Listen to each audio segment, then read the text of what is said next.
The sun beat down on the bustling streets of Los Angeles as Michael "Big Shaq" Thompson made his way through the morning crowd. At 6'4" and built like a former football player, which he was, Big Shaq stood out even in the diverse mix of people rushing to their destinations. He'd left his gym early that morning, planning to grab breakfast at his favorite corner cafe before heading to work at his security consulting firm. The familiar sounds of city life filled the air: car horns, distant sirens, and the constant hum of conversations. But something felt different that day. Maybe it was the unusually heavy traffic or the way people seemed more on edge than usual. Big Shaq had learned to trust his instincts during his years playing professional football and later as a security consultant. As he waited at the crosswalk of Wilshire Boulevard, he noticed an elderly gentleman in an impeccable gray suit standing nearby. There was something distinguished about the man's bearing that caught Big Shaq's attention. The light changed, and they both stepped off the curb along with dozens of other pedestrians. What happened next seemed to unfold in slow motion. A delivery truck came barreling through the intersection, its horn blaring as the driver desperately tried to stop. The truck's brakes screeched against the pavement, but it was clear it wouldn't stop in time. Most pedestrians scattered, but the elderly gentleman appeared frozen in place, his eyes wide with shock. Without hesitation, Big Shaq acted. His years of athletic training kicked in as he lunged forward, wrapping his powerful arms around the older man. With one fluid motion, he pulled them both backward, rolling away from the truck's path. The vehicle missed them by inches, the wind from its passing ruffling their clothes. As the dust settled and people began gathering around them, Big Shaq helped the gentleman to his feet. "Are you all right, sir?" he asked, his deep voice filled with concern. The older man straightened his suit jacket, still looking slightly dazed but otherwise unharmed. "Thanks to you, young man, I am," he replied, his voice carrying the weight of authority. "I'm Judge Robert Chen of the Superior Court. I must say, your quick thinking just saved my life." The crowd that had gathered began to murmur as they realized a local judge had nearly been struck down on their street. Big Shaq, ever humble, tried to downplay his actions, but the judge wouldn't have it. As they moved to the safety of the sidewalk, Judge Chen's security detail, who had been a few steps behind, finally caught up. The lead security officer, visibly shaken, explained that they'd been separated by the crowd just before the incident. News of the near tragedy spread quickly through the neighborhood. Local shop owners emerged from their stores, offering water and places to sit. A young woman who'd captured the entire incident on her phone was already sharing it with others nearby, their faces showing a mix of shock and relief. What made the scene even more remarkable was how Big Shaq handled the aftermath. Instead of basking in the attention, he showed genuine concern for the judge's well-being, ensuring he was properly looked after by his security team. He even insisted on calling the judge's daughter, a prominent local doctor, just to be safe. The incident revealed something special about Los Angeles, how strangers could become heroes in the blink of an eye, how a community could come together in moments of crisis. As the morning wore on, more details emerged about both men. Judge Chen was heading to the courthouse for an important case, while Big Shaq was simply going about his daily routine. Local residents who witnessed the event shared their perspectives with arriving news crews, each adding their own piece to the story. Mrs. Park, who owned the nearby flower shop, described how she'd seen Big Shaq around the neighborhood before, always greeting everyone with a warm smile. "He's the kind of person who makes our community feel safer just by being in it," she said, clutching a bouquet she'd prepared for the judge. The story touched something deep in the heart of the city. In a place often criticized for its impersonal nature, here was a perfect example of human connection and selfless action. Big Shaq's split-second decision to put himself in harm's way for a stranger demonstrated the best of human nature. As the morning turned to afternoon, the intersection returned to its normal rhythm, but something had changed. The story of Big Shaq and Judge Chen would be told and retold, a reminder that heroes walk among us, often unnoticed until the moment they're needed most. It was just the beginning of an extraordinary series of events that would unfold over the coming days, touching lives across the city in unexpected ways. The day after the dramatic rescue, Big Shaq arrived at his security consulting office to find it buzzing with activity. His phone hadn't stopped ringing since the previous morning, and the video of his heroic save had gone viral overnight. Local news stations had been running the story on repeat, and social media was ablaze with praise for the guardian angel of LA. But Big Shaq remained grounded, focusing on his regular clients and daily responsibilities. "I just did what anyone would do," he kept telling his employees, who couldn't help but beam with pride at their boss's actions. His assistant had already declined dozens of interview requests, knowing how Big Shaq felt about seeking the spotlight. The real surprise came around noon when Judge Chen's daughter, Dr. Lisa Chen, walked into his office. She carried herself with the same dignified presence as her father but had a warmth in her eyes that immediately put everyone at ease. "I had to thank you in person," she said, extending her hand to Big Shaq. "Dad's been talking about you non-stop." Over cups of coffee in his office, Dr. Chen shared how her father had always been the pillar of their family, the one who never showed vulnerability. "But yesterday shook him," she admitted. "Not just the near accident, but your kindness afterward. It reminded him that sometimes it's okay to need help." The conversation took an unexpected turn when Dr. Chen mentioned her work at the Children's Hospital. She ran a program helping kids recover from sports injuries, and many of her young patients were struggling with motivation during rehabilitation. "They could really use someone like you to inspire them," she suggested, her eyes lighting up with possibility. Meanwhile, across town, Judge Chen was back at the courthouse, but things were different. His colleagues noticed a subtle change in his demeanor. The usually stern judge now took more time to chat with the courthouse staff, showing a gentler side that few had seen before. During the morning's proceedings, he even shared the story of his rescue with the jury pool, using it as an example of how split-second decisions can change lives. The incident had sparked something in the local community too. The intersection where the rescue occurred had become a symbol of hope. Mrs. Park's flower shop was busier than ever, as people stopped by to hear her first-hand account of the event. She'd started a wall of kindness in her shop, where customers could share their own stories of everyday heroes. Big Shaq's security firm began receiving calls from community organizations wanting to learn more about public safety.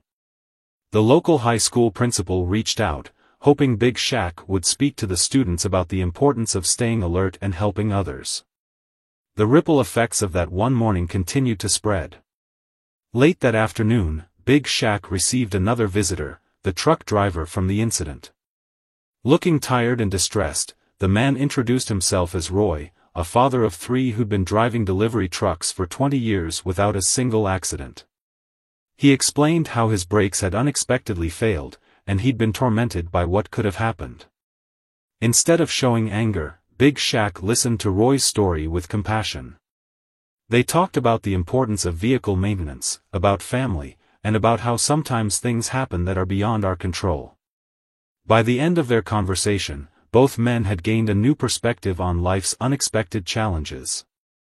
As evening approached, Big Shaq finally accepted one interview request, from a small local podcast that focused on community stories. The host, a retired teacher, asked him not about the rescue itself, but about his background and what led him to become the person he is today. Big Shaq opened up about his childhood in a working-class neighborhood, where his mother had taught him that true strength meant helping others. He shared stories about his football career and how an injury had led him to reassess his life's purpose. Sometimes what seems like the end of one road is just the beginning of another, he reflected. The day concluded with an unexpected gathering at the local community center. What started as a small thank-you dinner organized by Judge Chen's family had transformed into an impromptu neighborhood celebration. People brought dishes to share, and the evening became a testament to the power of community. As Big Shaq looked around the room, he saw something remarkable. There was Roy the truck driver, deep in conversation with Judge Chen about traffic safety improvements. Dr. Chen was exchanging contact information with local youth program coordinators. Mrs. Park was teaching young children how to arrange flowers for the center's tables. What had begun as a chance encounter on a busy street was becoming something much more significant, a reminder that in a city as vast as Los Angeles, people still had the power to touch each other's lives in meaningful ways. The story of Big Shaq and Judge Chen was no longer just about a rescue, it was about the countless connections and possibilities that emerge when people open their hearts to one another. A week after the rescue, Big Shaq stood in the brightly decorated hallway of the Children's Recovery Wing at Central Hospital. Dr. Chen had convinced him to visit, and now he found himself surrounded by young patients, their eyes wide with curiosity. The walls were covered with colorful drawings and inspirational messages, creating a warm atmosphere despite the institutional setting. In room 412, he met Tommy, a 12-year-old former basketball player recovering from a severe leg injury. The boy had lost his motivation for physical therapy after being told he might never play competitively again. As Big Shaq pulled up a chair beside Tommy's bed, he noticed the untouched physical therapy equipment in the corner. "You know," Big Shaq began, his voice gentle despite his imposing frame, "I wasn't always in security. I played professional football until a career-ending injury changed everything." Tommy's eyes lit up with interest. "The doctors told me I'd never play again too. But they were wrong about one thing, they thought that meant my story was over." As Big Shaq shared his journey of recovery and reinvention, other young patients began drifting into the room. A small crowd gathered, including parents and hospital staff, all drawn in by his storytelling. He explained how his injury had led him to discover his true calling in protecting others, and how sometimes life's biggest setbacks could become unexpected opportunities. Dr. Chen watched from the doorway, smiling as she saw Tommy sitting up straighter, asking questions about different exercises and rehabilitation techniques. The change in the boy's demeanor was immediate and noticeable. Other young patients began sharing their own stories, turning the hospital room into an impromptu support group. Meanwhile, across town, Judge Chen was making changes of his own. Inspired by his experience, he'd started a new initiative in his courtroom called Second Chance Thursdays. Instead of merely passing sentences, he began taking more time to understand the circumstances that brought people before him, particularly young offenders. The judge's new approach caught the attention of the local legal community. Other judges began sitting in on his Thursday sessions, observing how he incorporated lessons from his own near-death experience into his judicial philosophy. "Life can change in an instant," he often reminded his colleagues. "Sometimes people just need someone to believe in them." Back at the hospital, Big Shaq's visit extended far longer than planned. He found himself drawn into the children's stories, their struggles and hopes resonating with his own past experiences.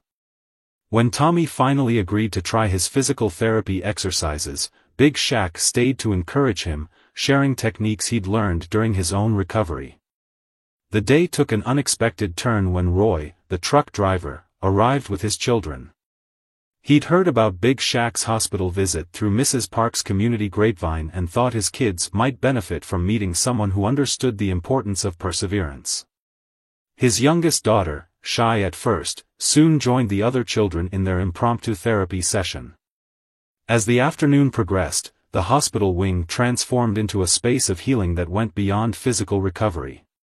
Parents shared resources and phone numbers, forming an informal support network.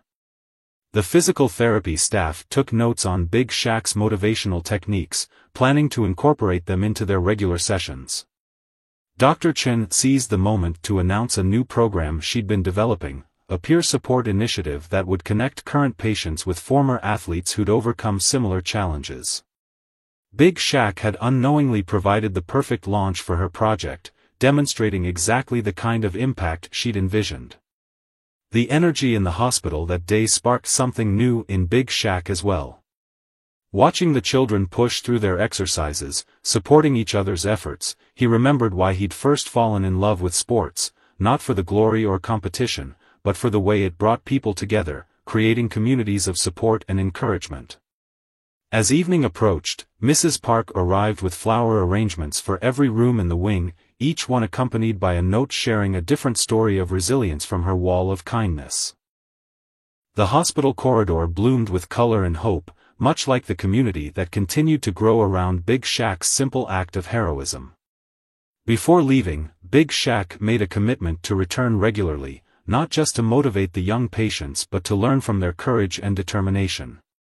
He realized that while his rescue of Judge Chen had been a split-second decision, the real heroism lay in the daily battles these children fought, their unwavering spirit in the face of adversity. The day ended with a small celebration in the hospital cafeteria, where staff, patients, and visitors shared stories over cups of hot chocolate. Tommy, supported by his physical therapist, managed to walk the length of the room for the first time in months, earning a standing ovation from everyone present. As Big Shaq drove home that evening, he reflected on how a single moment on a busy Los Angeles street had set in motion a chain of events that continued to touch lives in unexpected ways.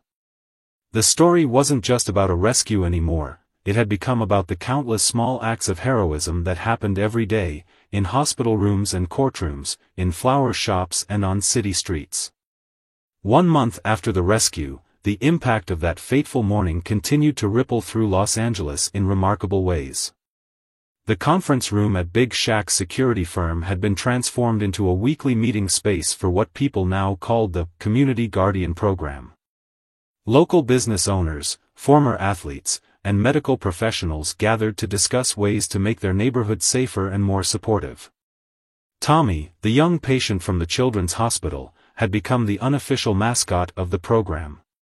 His recovery had progressed so well that Dr. Chen often used his case as an example of what could happen when community support and medical care worked hand in hand.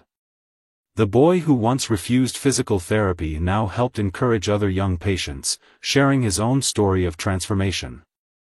On this particular morning, Big Shaq sat at his desk reviewing proposals for a new initiative. Judge Chen's Second Chance Thursdays had inspired him to develop a mentorship program connecting at-risk youth with local business owners. Mrs. Park had already volunteered her flower shop as one of the training locations, eager to teach young people about entrepreneurship and responsibility. The morning's peace was interrupted by an urgent call from the hospital. Tommy had attempted his first unassisted walk down the entire hospital corridor and wanted Big Shaq to be there. Without hesitation, he postponed his meetings and headed to the children's wing. The scene he encountered there would stay with him forever. The hospital corridor had been transformed into a makeshift celebration zone. Patients lined the walls in their wheelchairs and with their walkers, holding signs of encouragement. Dr. Chen stood at one end with her medical team, while Tommy's parents waited nervously at the other. Roy, the truck driver, had brought his children again, and they held up a banner reading, "Every step counts." Tommy stood at the starting point, determination etched on his young face. He'd insisted on wearing the basketball jersey Big Shaq had given him, his old number from his professional days. As Big Shaq approached, Tommy's face lit up with a mixture of excitement and nervousness. "Remember what we talked about," Big Shaq said softly, kneeling beside him. "It's not about how fast you go. It's about keeping your eyes on where you want to be." Tommy nodded, taking a deep breath.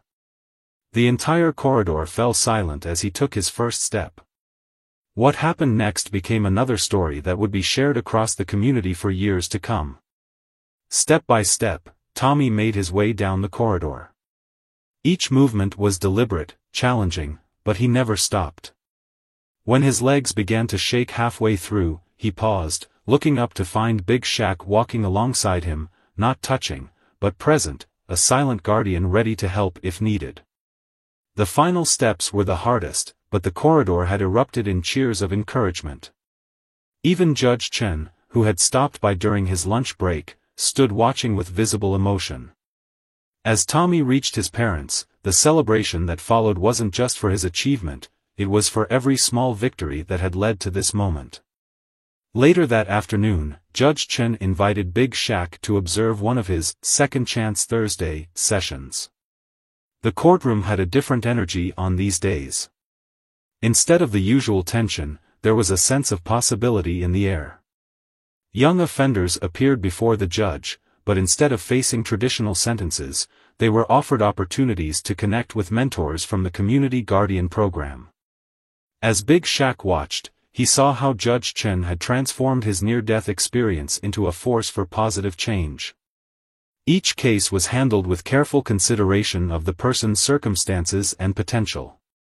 The judge often shared his own story, explaining how a single moment and one person's choice to help had changed his perspective on life. The day's final case involved a teenager caught vandalizing local businesses. Instead of punishment, Judge Chen proposed a unique solution. The boy would work with Mrs. Park at her flower shop, learning about business ownership and community responsibility. Big Shaq noticed how the judge subtly wove in lessons from their shared experience, emphasizing how choices made in an instant could have lasting impacts. That evening, a special gathering was held at the community center. Dr. Chen had organized a presentation about the success of the new peer support program at the hospital. The room was packed with an unlikely mix of people: medical professionals, former patients, local business owners, and families from the neighborhood. Tommy was invited to speak, and despite his nervousness, he stood at the podium unassisted. He spoke about his journey, not just of physical recovery, but of finding hope again. He described how Big Shaq's visit had changed his perspective, helping him understand that setbacks could become stepping stones to something new. As Big Shaq listened to Tommy's speech, he found himself reflecting on the strange ways life could unfold. A split-second decision to help a stranger had created a web of connections that continued to strengthen and grow. The community that had come together in the aftermath of the rescue was now working to create lasting change. The evening concluded with an announcement from Dr. Chen. The hospital board had approved funding for a permanent community outreach program, inspired by the success they'd witnessed over the past month. The program would combine physical rehabilitation with mentorship, ensuring that no patient had to face their recovery journey alone. As people mingled after the presentation, Big Shaq noticed something remarkable. The invisible barriers that often divided communities had begun to fade. Judge Chen chatted with former defendants who were now mentors in the program. Roy's children played with Tommy and other young patients. Mrs. Park taught a group of teenagers how to create simple bouquets, their laughter filling the room with joy. 2 months after the rescue, Los Angeles faced an unexpected challenge. A severe budget cut threatened to slash funding for several community programs, including some of the newly established initiatives. The news hit hard, especially at the Children's Hospital, where Dr. Chen's innovative outreach program was just beginning to show remarkable results. Big Shaq learned about the situation during his regular visit to the hospital. He found Tommy in the physical therapy room, now helping a new patient learn the exercises that had aided his own recovery. The boy's transformation from patient to mentor had been remarkable, but now concern clouded his usually cheerful face. "They can't shut it down," Tommy said, his voice filled with determination. "Do you know how many kids like me need this program?" His words struck a chord with Big Shaq, who had witnessed firsthand how the community support system had changed lives. That evening, he made several phone calls, starting with Judge Chen.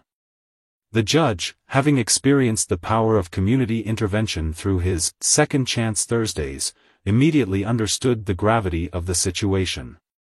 He arranged an emergency meeting at the courthouse, inviting key community members to discuss solutions. The response was overwhelming.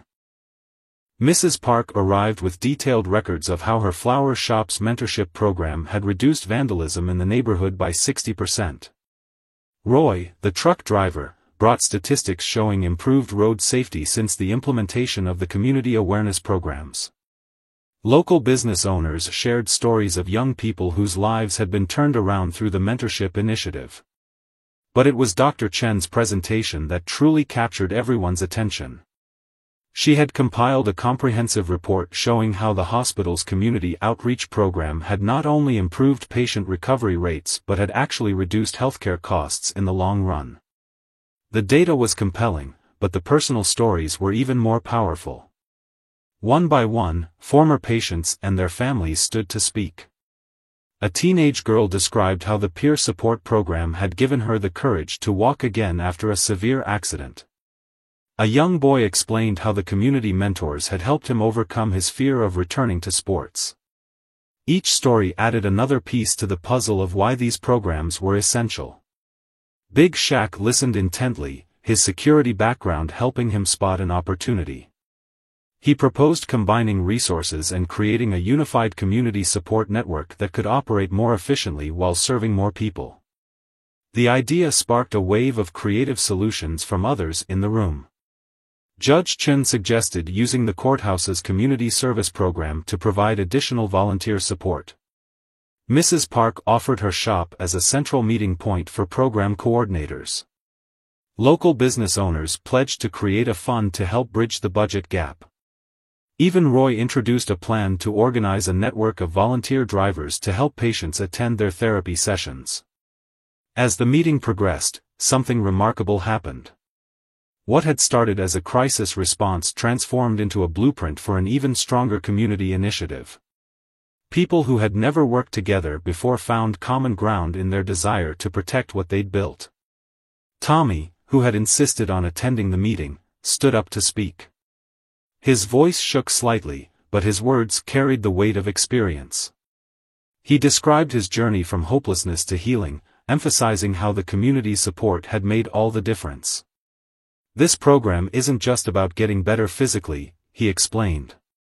It's about having people who believe in you when you've stopped believing in yourself. The following days saw an unprecedented mobilization of community resources. Big Shaq's security firm became the temporary headquarters for coordinating efforts. The conference room walls were covered with charts and schedules as volunteers worked to streamline programs and maximize resources. Dr. Chen and her team worked tirelessly to revise the hospital's outreach program, making it more cost-effective while maintaining its core mission. They found innovative ways to incorporate volunteer support and community resources, actually expanding their reach despite the budget constraints. Judge Chen's courtroom became a model for community-based rehabilitation programs. Other judges from across the city visited to observe how his Second Chance Thursdays had evolved into a comprehensive support system for at-risk youth. The program's success rate in reducing repeat offenses caught the attention of city officials. Mrs. Park's flower shop transformed into a hub of activity. She organized a series of fundraising events, teaching young participants how to create and sell arrangements while sharing her business knowledge. The shop's window display became a rotating showcase of success stories, each arrangement accompanied by a narrative of transformation. The crisis had revealed something powerful about the community that had grown from Big Shaq's initial act of heroism. When faced with the possibility of losing what they'd built, people didn't retreat, they came together even stronger. The network of support that had seemed remarkable before now proved itself truly extraordinary. One afternoon, as Big Shaq watched Tommy leading a group therapy session for new patients, he realized that their community had created something rare and precious. The programs weren't just services to be funded or cut, they were lifelines that connected people to hope, to purpose, and to each other. The budget crisis wasn't over, but the community's response had changed the conversation. City officials, impressed by the coordinated effort and documented results, began exploring ways to preserve and even expand the most successful programs. What had started as a threat to their progress had become a catalyst for even greater innovation and unity. 3 months after the rescue, the Los Angeles Times ran a front-page story titled, "From Single Act of Heroism to Community Revolution." The article detailed how a split-second rescue on a busy street had sparked a movement that was now gaining national attention. Big Shaq read the paper in his office, surrounded by photos of smiling faces, patients, mentors, and community members who'd become part of this extraordinary journey. The morning's biggest news, however, came from City Hall. After weeks of evaluation and community testimony, the city council had not only decided to preserve funding for the programs but had also selected their community model as a pilot for other neighborhoods. The announcement came with an unexpected addition, a matching grant program that would double all community fundraising efforts. Dr. Chen delivered the news personally to the children's ward, where the celebration that followed filled the usually quiet halls with joyful noise. Tommy, now walking confidently with just a slight limp, led a victory lap around the floor with other recovering patients. The scene captured the attention of a documentary filmmaker who happened to be visiting her sister, a nurse in the ward. The filmmaker, deeply moved by what she witnessed, asked permission to document the community's story. She was particularly intrigued by how different people from various walks of life had come together to create something so meaningful. Big Shaq agreed to participate on one condition, that the focus remain on the community rather than any individual. As filming began, the true scope of what they'd accomplished began to emerge. Judge Chen's Second Chance Thursdays had expanded to 3 days a week, with other courts in the city adopting similar programs. The success rates were impressive. Youth offenders who participated in the community mentorship program showed an 80% decrease in repeat offenses. Mrs. Park's flower shop had become more than just a business, it was now a certified vocational training center. She'd developed a comprehensive program teaching not just floristry, but business management, customer service, and entrepreneurship. Her first class of students was preparing to graduate, with several planning to open their own small businesses.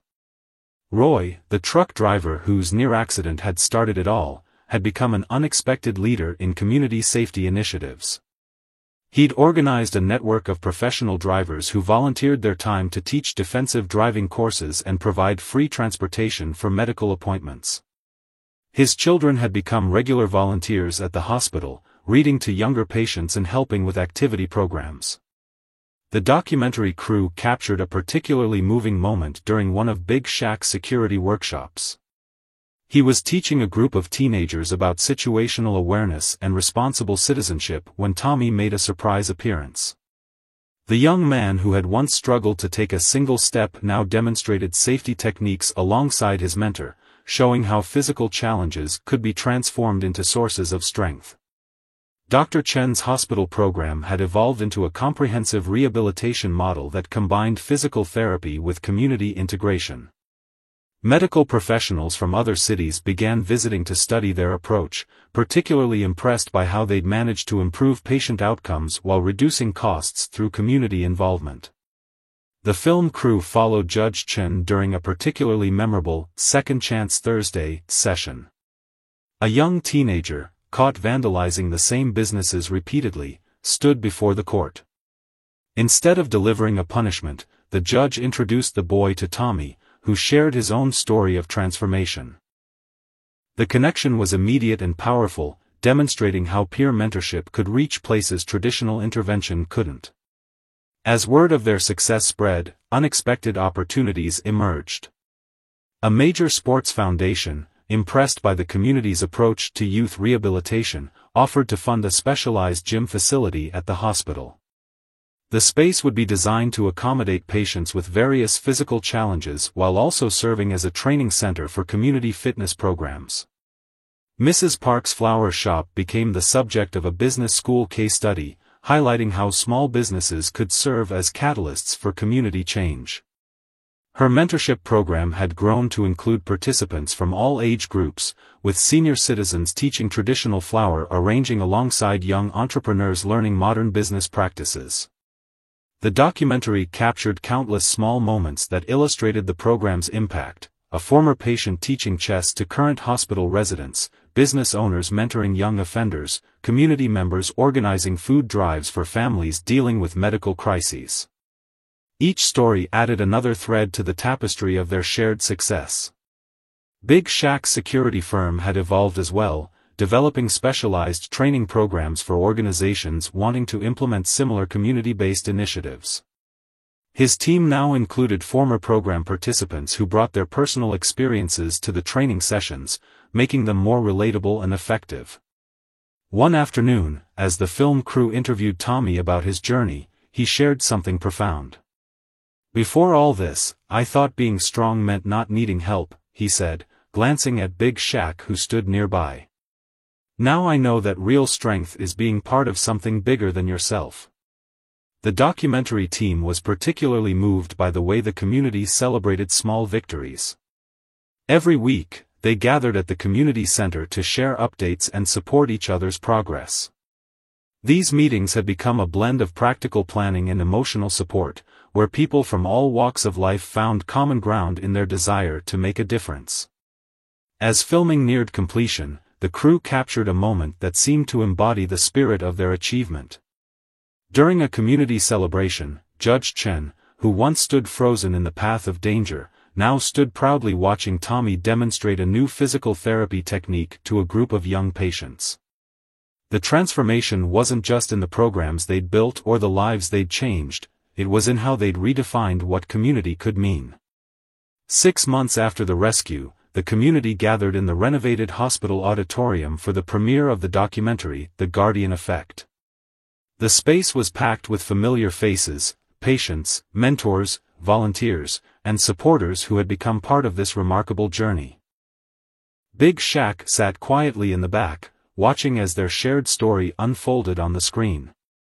The documentary began with the security camera footage of that fateful morning, the speeding truck, the frozen judge, the split-second decision that changed everything. But what followed was far more powerful, the countless moments of transformation that had rippled out from that single act of courage. As the film played, Tommy, now fully recovered and serving as a youth program coordinator, whispered to the young patients seated around him, helping them understand how each small victory had contributed to the larger story. His own journey from despair to hope had become a symbol of what was possible when community support met personal determination. The documentary captured a series of then and now moments that moved many in the audience to tears. Judge Chen's courtroom, once a place of judgment, had become a center for second chances. The intersection where the rescue occurred, marked now by a small community garden maintained by Mrs. Park's students, had transformed from a place of near tragedy to a symbol of growth and renewal. Dr. Chen's innovative program had expanded beyond the hospital walls, with satellite locations opening in neighboring communities. The medical establishment, initially skeptical of such community-integrated care, now sent observers to study their model. The documentary showed how their approach had not only improved physical recovery rates but had also significantly reduced depression and anxiety among patients. Roy's story particularly resonated with viewers. The truck driver who had once lived his worst nightmare had become an advocate for community safety, his children growing up understanding the importance of responsibility and compassion.